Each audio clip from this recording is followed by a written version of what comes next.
Kirk, welcome to Constituting America's Constitutional Chats. We'll ask you to make a few opening remarks about today's topic, and then we'll go to questions.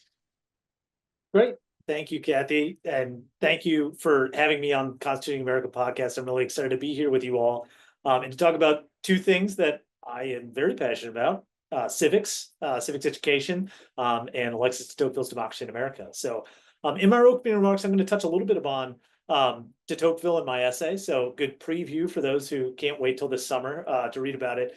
And I'm also going to tie that into civics education. But I'm going to start with talking about the Declaration of Independence.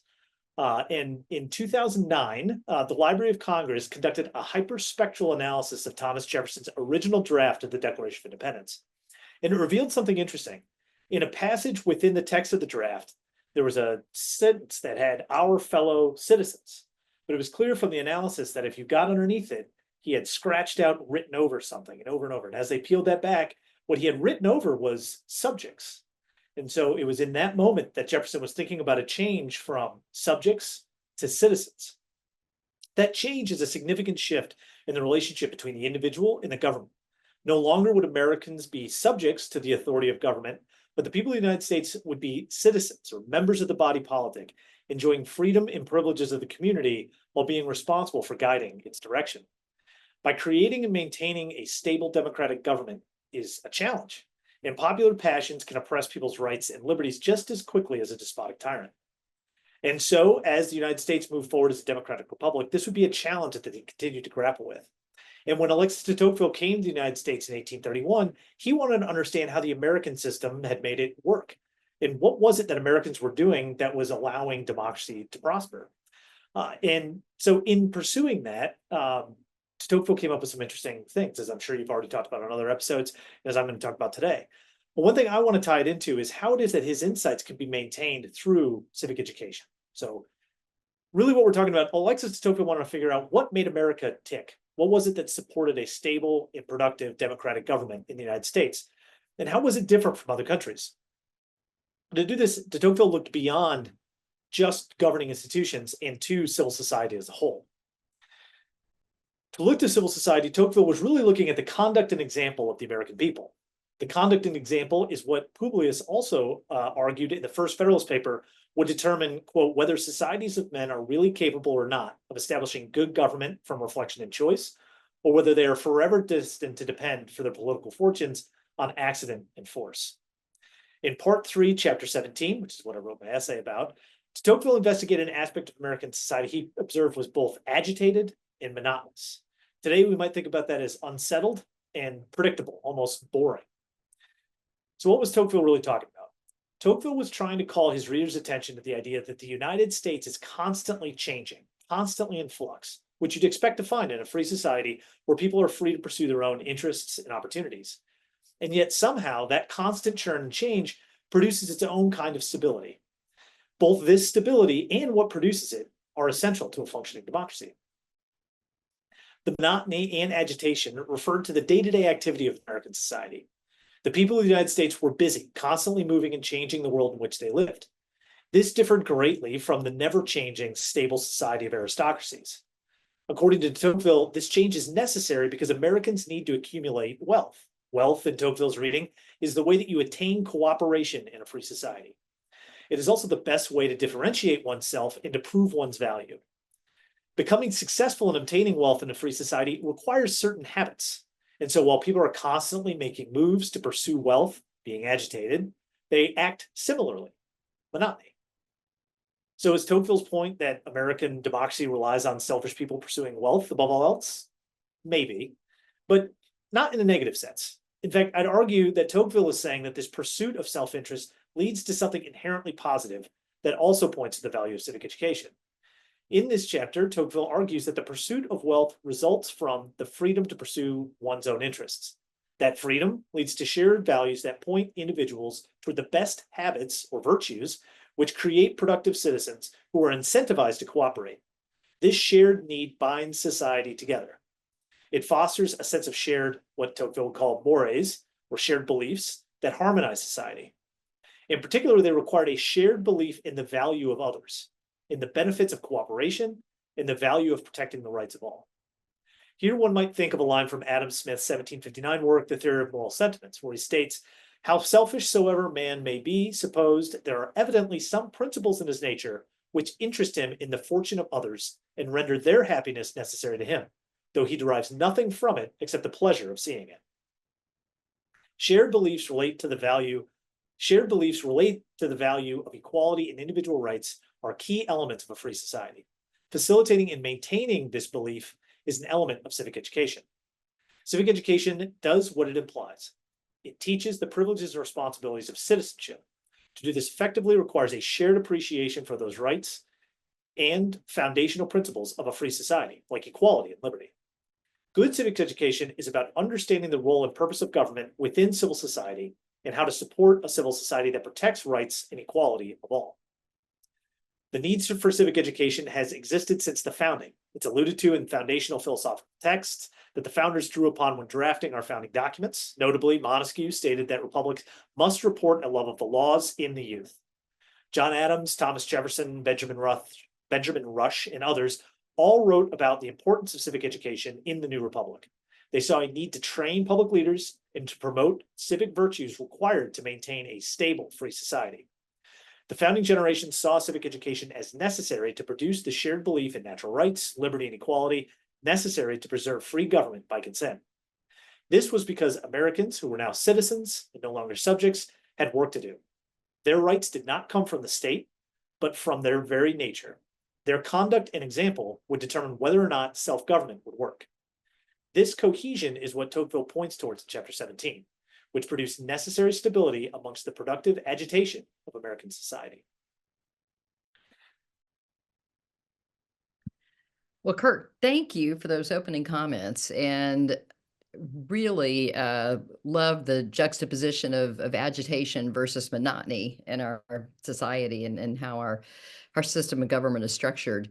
I think we're going to go to some questions now. And Janine, do you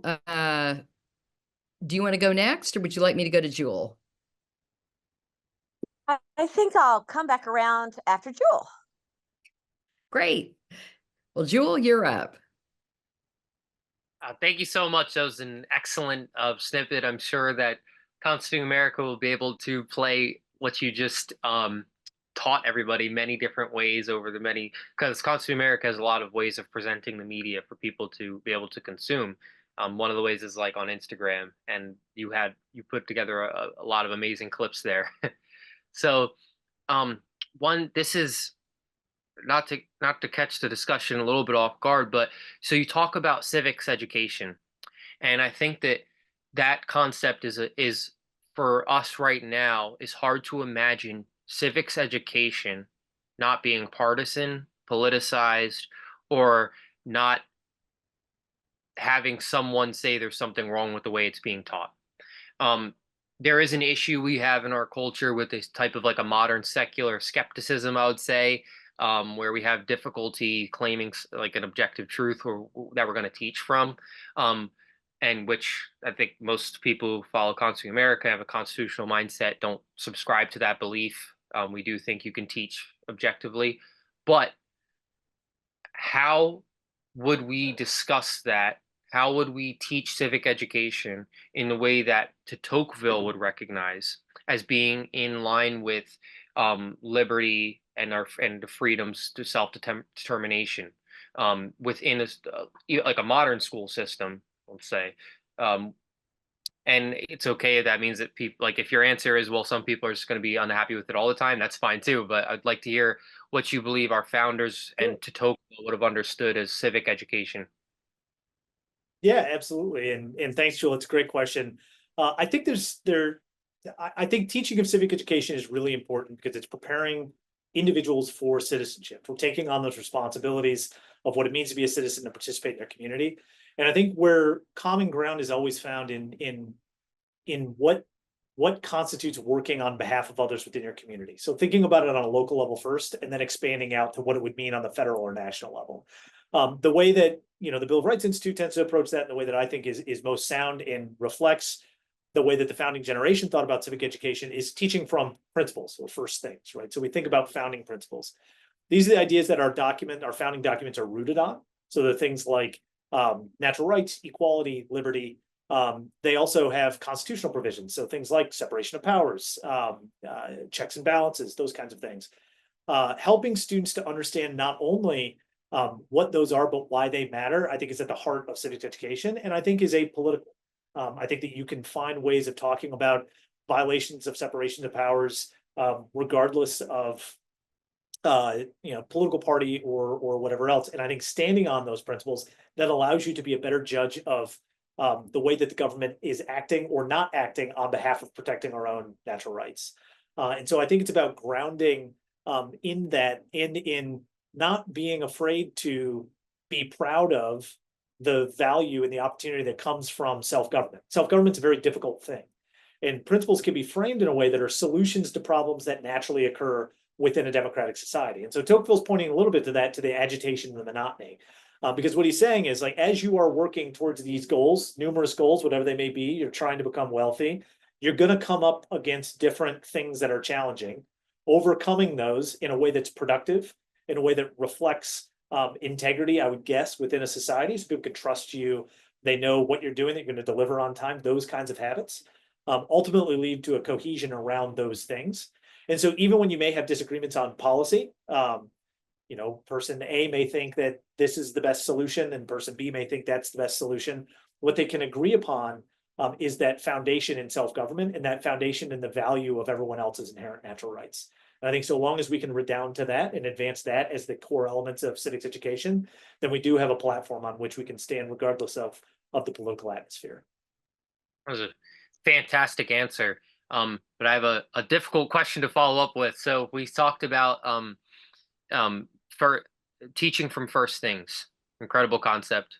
I learned about it much later in life. I think I was actually homeschooled, so I think that I did learn somewhat from that perspective, but I didn't realize until much later on some of these chats what that really meant, and that we don't teach that way as much anymore. But the concept of natural rights that we see in our founding documents, do you think that we need a national reckoning of or coming together to decide, are we going to accept this idea as a country fundamentally federally again or not? Because I see that our education system and our government operates with one foot in, one foot out of that concept. I don't know if you agree with that. I think it's surfacing what natural rights really stand for and what they mean. I think in a lot of ways, when I think of natural rights and the expression in the American experiment, it's in the Declaration of Independence. I think that the Declaration of Independence, sort of in that Lincolnian kind of a way, forms a conscience for America, right? And it becomes the thing by which we judge the value of our history and we judge the value of actions today. And so when people get upset about a perceived lack of equality, I think that's something that comes from sort of that core understanding of the Declaration of Independence, as Dr. Martin Luther King called it, our promissory note, right? It's the idea that there is a standard by which we hold ourselves as Americans, and that standard continues to influence and guide the national conversation in ways that are profound and really are at a cultural level so imbibed that we often don't see them, right? And I think this is the brilliance of Tocqueville's text, is that those are the kinds of things he was looking at, right? And he was looking at it broadly too. He was looking at it across civil society. So when he's looking at what it is that civil associations are coming together to solve, it's a recognition within a community of a problem that needs to be solved because it's for the betterment of others, right? And that betterment of others, there's something deeply rooted about the recognition of an inherent value in other people that again redounds to those natural rights, right? It's people existing as citizens that have value within a community that are being supported in that way through the community. And so I think, yeah. Yeah, it's really interesting because what I hear is that I do believe it's possible to have freedom of religion, but for the government to recognize natural rights as a foundation for the way that our government governs, regardless of, as a citizen, you're fully free to not believe that we have natural rights. But it does seem like, based on what Tocqueville said is so amazing about America, that if we try to say we're not going to recognize that natural rights as a concept, then I don't know how we retain so much of what you just described to Tocqueville seeing here. Because as a community coming together, like, to solve a problem, and the foundation of that, at some point, it's going to get down to some base understanding of what we are as humans or what we are as a community. And that is fascinating to consider, to Tocqueville viewing it and everything you said. So um, so yeah, I mean, from what you just said, again, I don't know. It seems like, yeah, we're gonna have to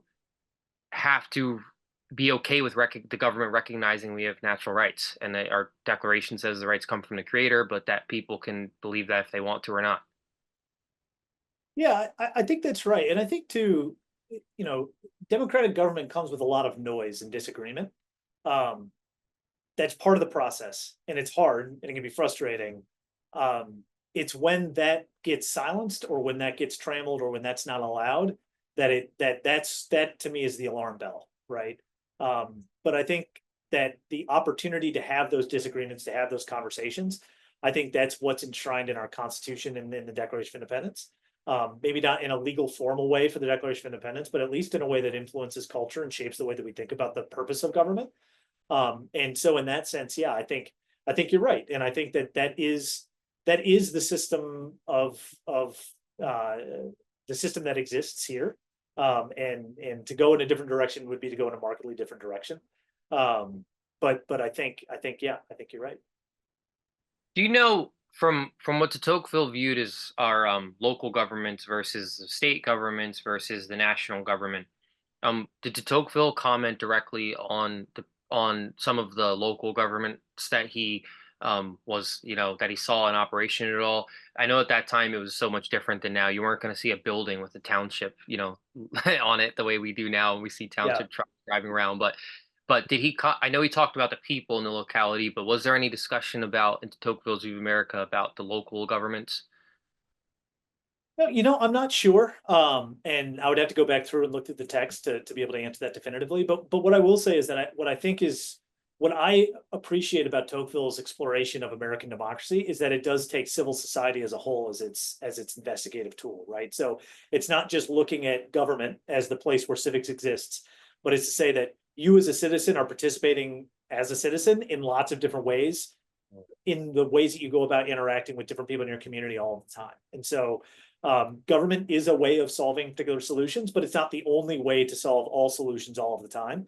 And so in my mind, the way that Tocqueville approaches that kind of question, I think is part of the brilliance of what he did in Democracy in America. Thank you so much, and I think that Wyatt may be up next here, and he has some fantastic questions. I'm sure once Great. you get to hear him speak, but I can keep going if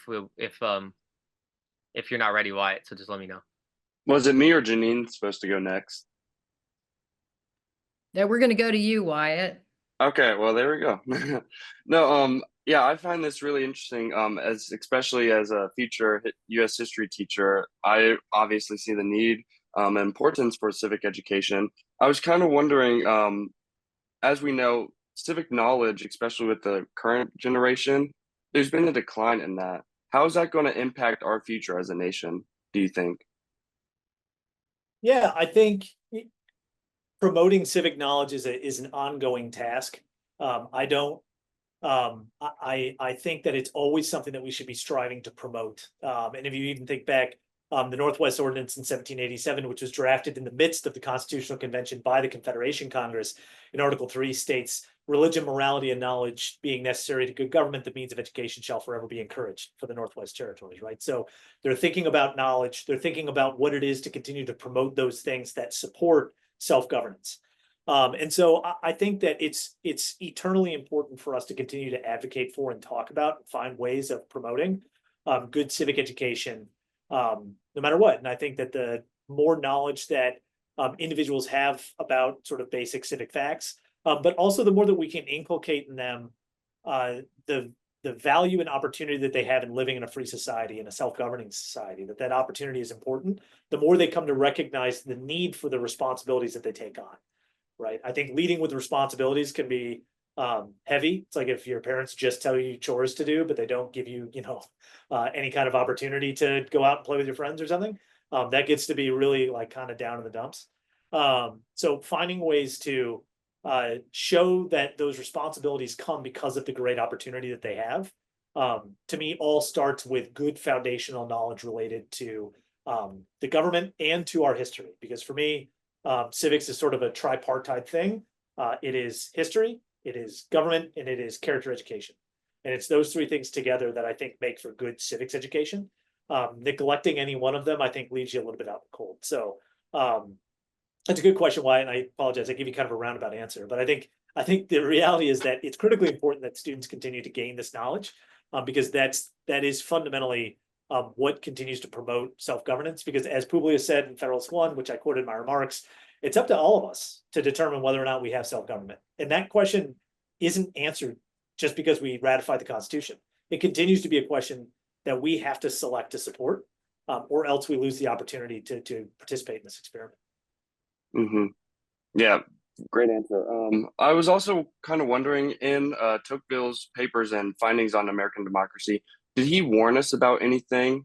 Did he maybe, because you were talking about what he was seeing, the cooperation and being able to work together and the value of citizenship and civic engagement, but did he also have some warnings about if something happens, how could this impact us? Yeah, I mean, and I should say I'm no subject matter expert in Tocqueville. I have read him, but I don't want to misquote the man. But I think that in his book are warnings, insofar as he's looking at the values that are there, and there's nothing that is necessarily permanent about the America that he found, right? He's traveling the United States in 1831. It's during the early part of the American Republic.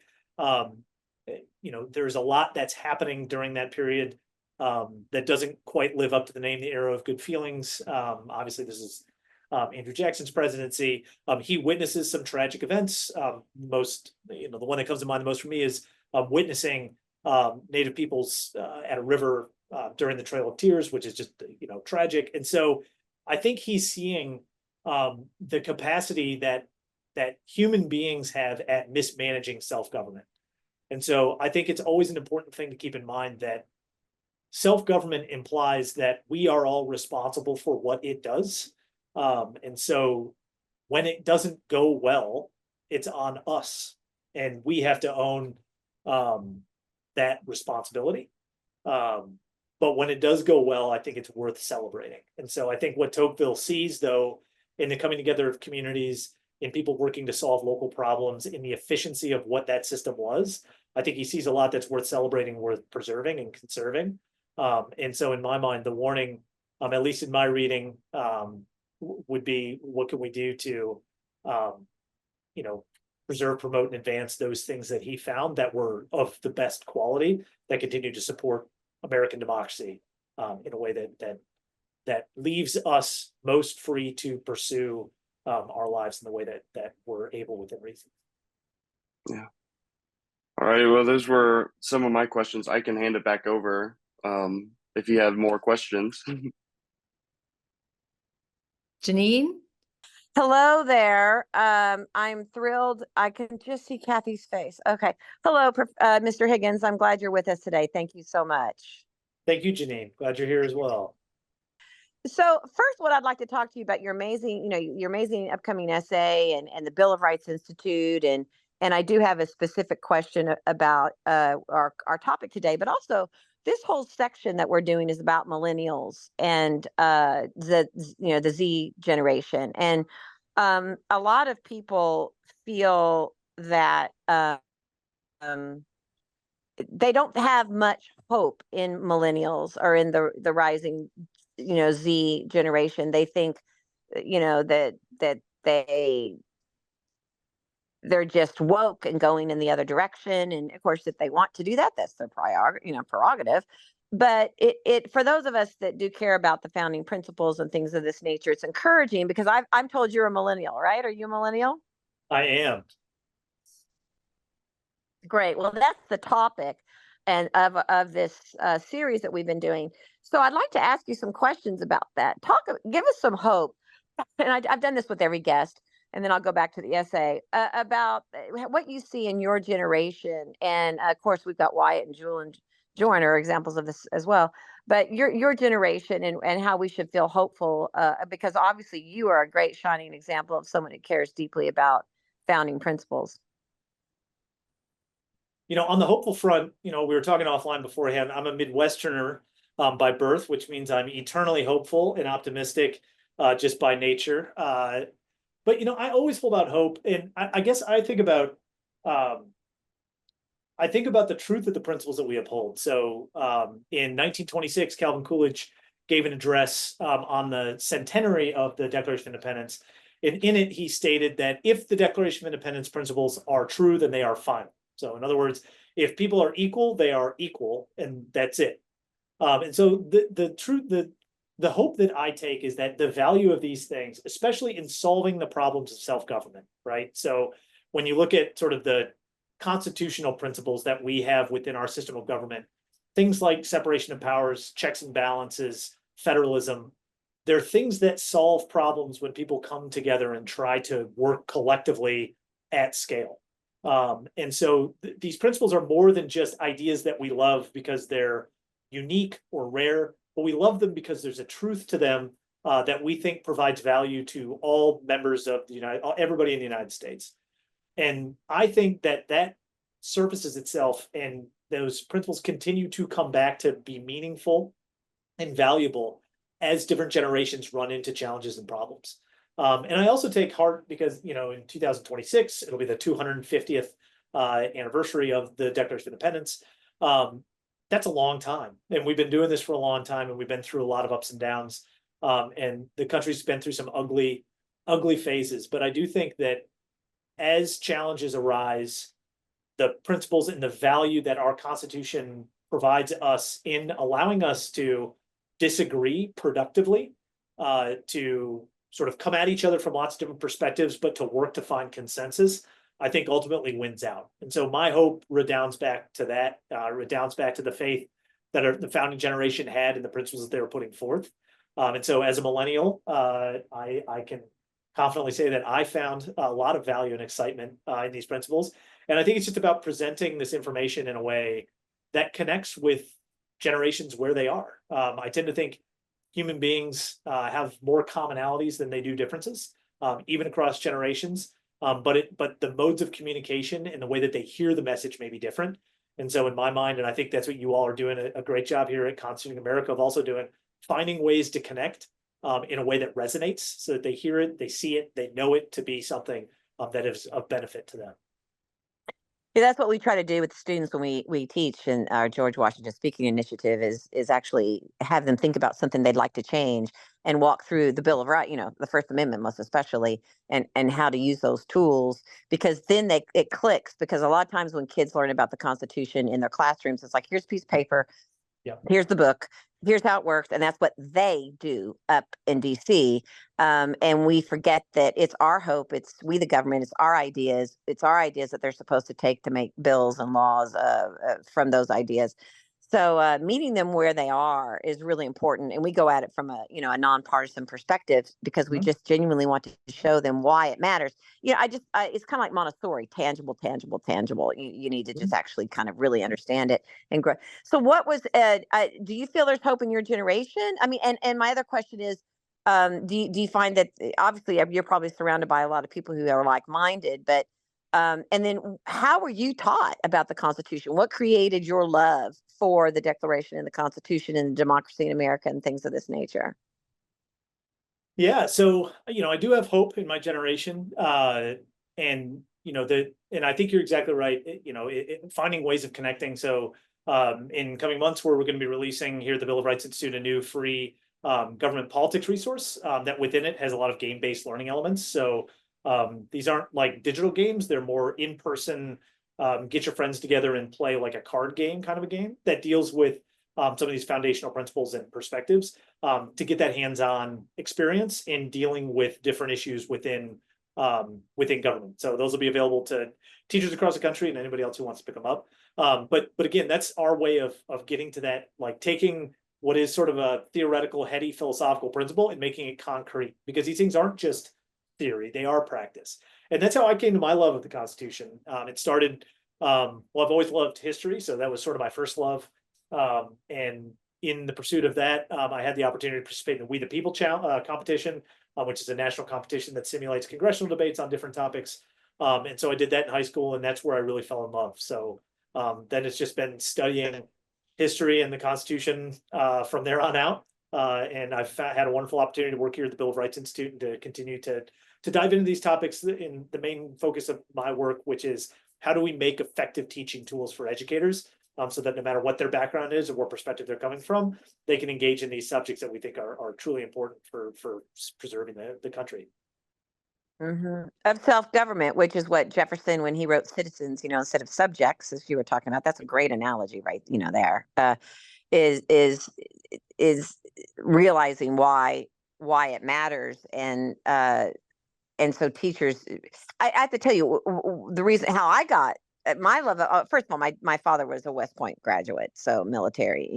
He back then it was Air Force Army, so he chose the Air Force, and but also it was my teacher, it was my fifth grade teacher, who combined the musical 1776 with the year-long efforts of teaching us about the Declaration of Independence and the Constitution. And so that brought in my question for you, related to your essay. What that brought was sort of a cultural aspect, music, dancing, performance oriented. It brought in mores. That's the big word in Democracy in America, because I'm recording the podcast and helped create the study, and I'm doing all these little vignettes to help promote it and whatnot, and getting people to come blog with us and actually read. So if you're with us today, please go on constitutingamerica.org and our study and read with us, and blog with us. But the mores, which is like the culture of the time, is a big word that he uses in Democracy in America. So I think that there's a way, and like if you're talking about you're creating games and things like that, you're using the culture. So you want to talk a little bit about why Alexis de Tocqueville talks so much about mores, because he that's almost, I mean, you see that word on almost every page, and it's like 500 pages. Yeah. I mean, I think it's the thing that binds us together, right? The best example that I sometimes think about is the ratification debates, which are great. And most people have read the Federalists and Anti-Federalists. But what is incredible about that debate, and the reason it's so rich, is because they agreed on one fundamental thing. We were going to have a Republican government. The question was how best to organize that thing, right? But the shared value was that Republican government was in and of itself a good thing. You didn't have people advocating one was for monarchy, one was for an oligarchy, and one was for, something else. It was a Republican government. And that to me was the shared value. And so, here at the Bill of Rights Institute, we think about these as civic virtues. So we think about shared values like integrity, responsibility, respect, courage, the things that are required within a free society for people to act, to behave, to have certain habits, to maintain that free society. But they're the essential fabric that ties people together. It makes people turn outwards and understand that they have a responsibility to the people that are around them, not only to their family, obviously that comes first, but also to their community. How can they help their neighbors? How can they be a productive member in the sense of lifting everybody up? And that's the thing that self-government requires of us.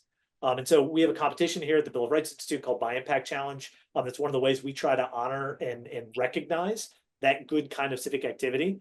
And it all redounds to, again, those mores, those things that existed within the United States that are intangible, but Tocqueville saw them coming up everywhere, and he kept finding example after example after example of what these things were and how it was that they made the society that he found in the United States function. And that's what really impressed him, and I think that's what he saw was missing in sort of the aristocratic France that he was coming from. And I think, when you talk about agitation, it's really, in my mind, industry, the industry of the people being able to, as you talked about, have the freedom, and then they have to go out and pursue their entrepreneurial ideas and their industry. And that's been such a motivating factor when you can actually keep, and be, reap the benefits of your industry. That was part of the great promise.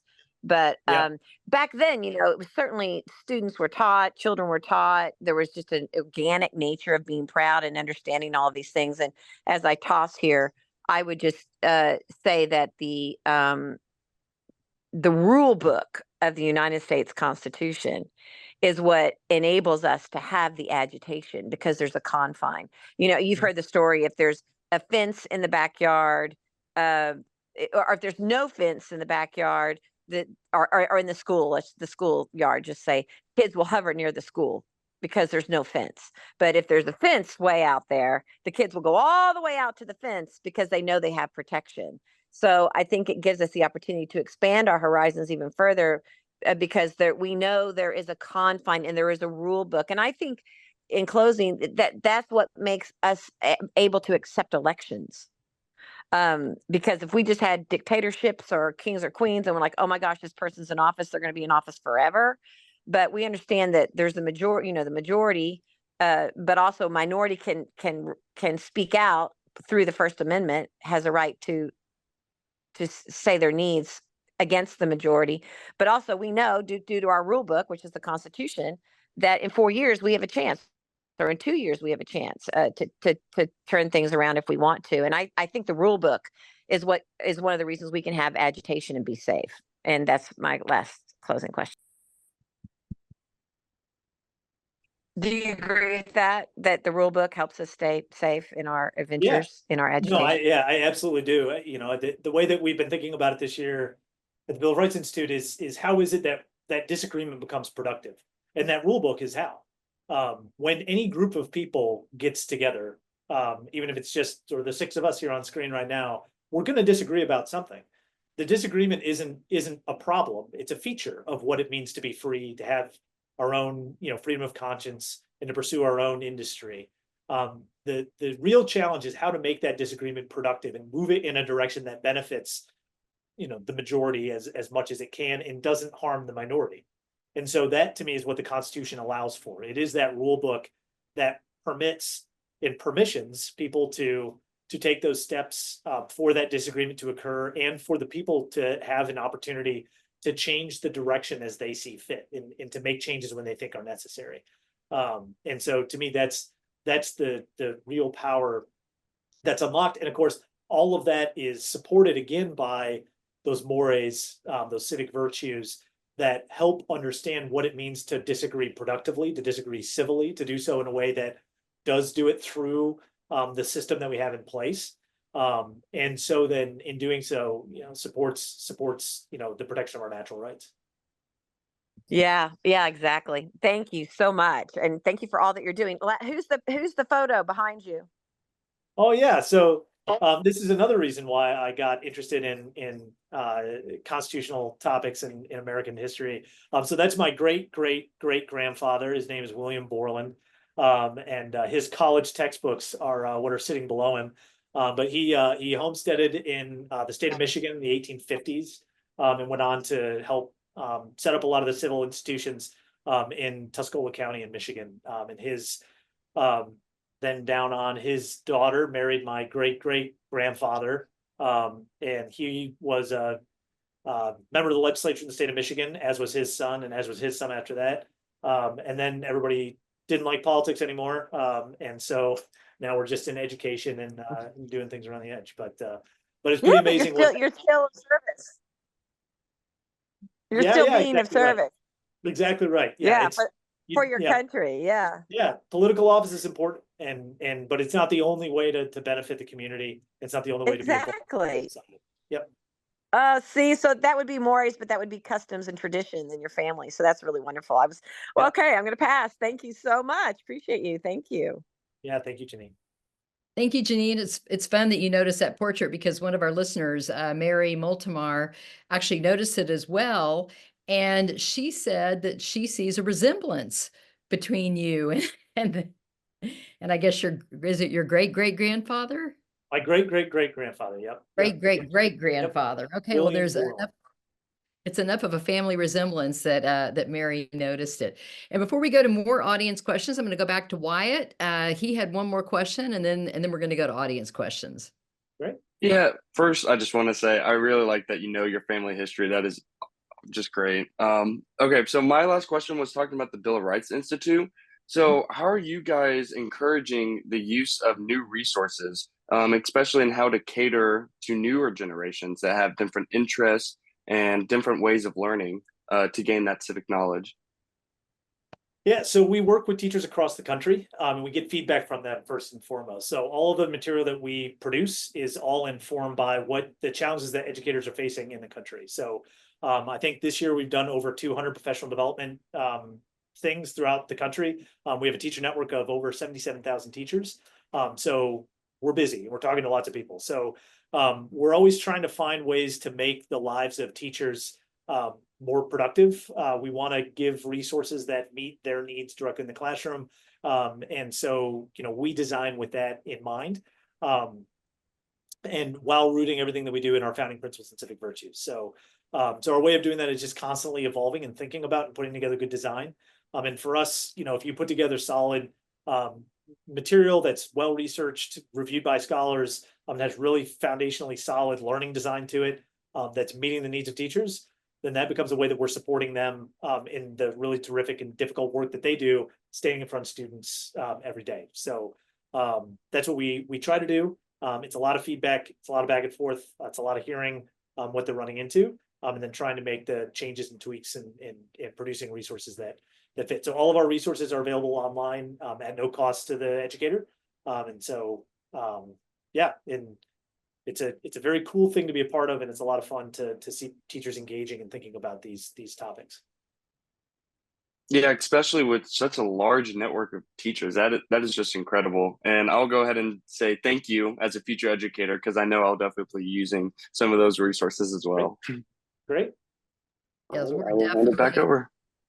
You're definitely fans of the Bill of Rights Institute. You all do a great job.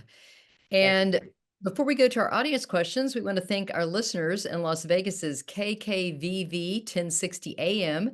These podcasts are aired on Monday evenings at 6 p.m. Las Vegas time on KKVV. So thank you to Las Vegas listeners for listening to Constituting America's Constitutional Chats podcasts. So Kirk, first of all, Tracy asks, do you think that students in the past, say 10 years or so, are less interested in civics education? Or do you think it's just not being taught as much? What do you think the students' level of interest is in learning about civics? Yeah, I think it's hard to say. They've certainly been around during an acrimonious time in politics. I think for many of us who sort of have a broader view, and we've seen lots of different periods of political election cycles in the United States, we sometimes forget this, but students who've grown up during sort of call it from 2014, 2015 onward, this is the political environment that they've seen, which is one that has been challenging. And so, I don't know what the effect of that has been on this generation. I do know that teachers are constantly strapped for time. So their opportunity to teach civics is always limited. And when they have opportunities to engage in it, I think a lot of them try to, but as is with the rest of the national conversation, it can be hard. There's lots of interested parties that have lots of opinions about what ought to or ought not to be taking place in the classroom. And so that can be difficult to navigate. So, I think students are interested in civics by and large. I think that they want to engage in these foundational topics of what it means to be a human being living in a free society and functioning within a constitutional democratic republic. I think that is something that when things are challenging on the national stage, it can be more challenging to engage in those conversations, just given different pressures that surround it. But I do think by and large, students want to have their voices and opinions heard. I think students want to have an impact on their communities. I think students care about the people that are around them. And I think that there's always going to be that motivation to want to engage and change things that they see as being either headed in the wrong direction or support the things that they think are headed in the right direction. So I think it's our job, though, to continue to provide students with a strong foundation in that civic knowledge, which Wyatt's question was pointing towards, to continue to promote, the constitutional republic in the way that we can. Yeah. I just want to say one thing. Go ahead, Joel.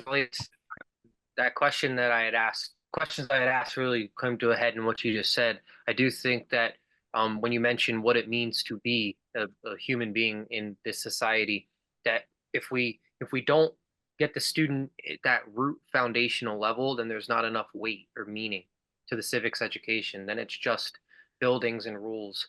And yeah, it's about what they want to change, maybe, but without the foundation, there's not enough authority, power behind why. And we are too often cut off from the real roots of what these things mean. So you distilled what I was trying to get out a little bit, but didn't even know that's what I was asking. So thank you.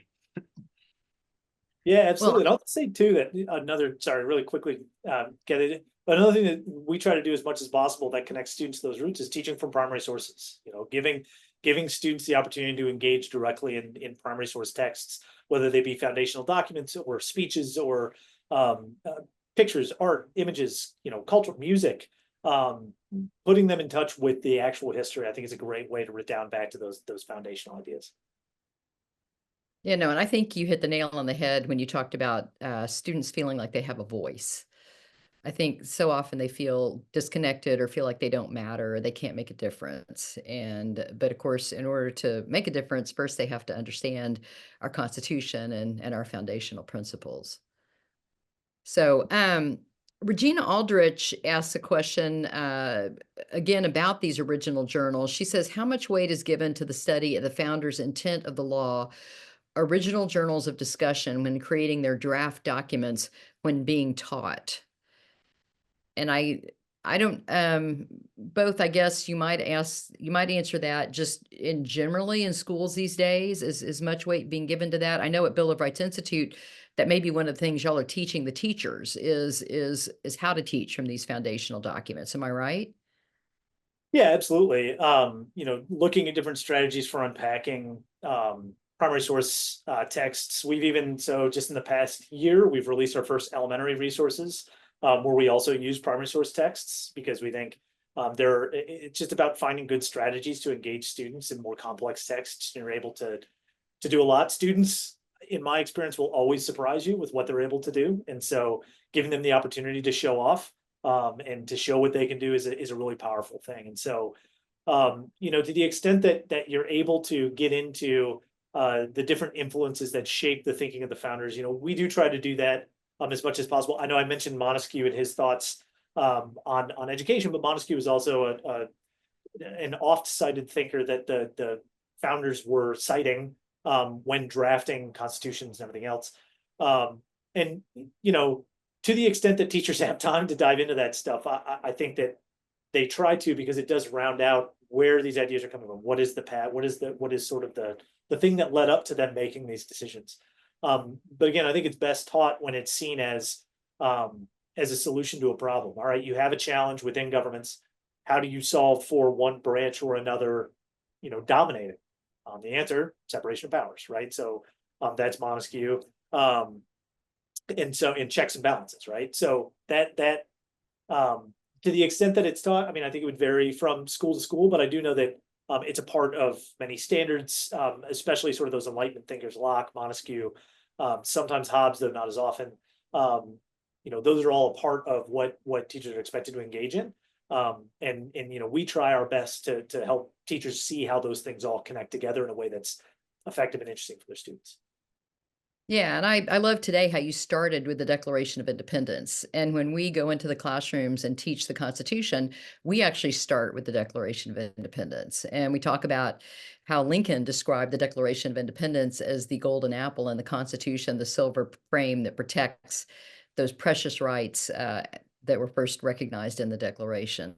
Yeah. So, just in our remaining minutes here, I know that one of your talents and expertise is narrating really interesting historical stories. Can you tell us a little bit about the podcast, American Stories, I think is the name of it, and some of the stories that you've narrated for them, and tell, because our listeners might not be aware of that podcast and might want to tune into it.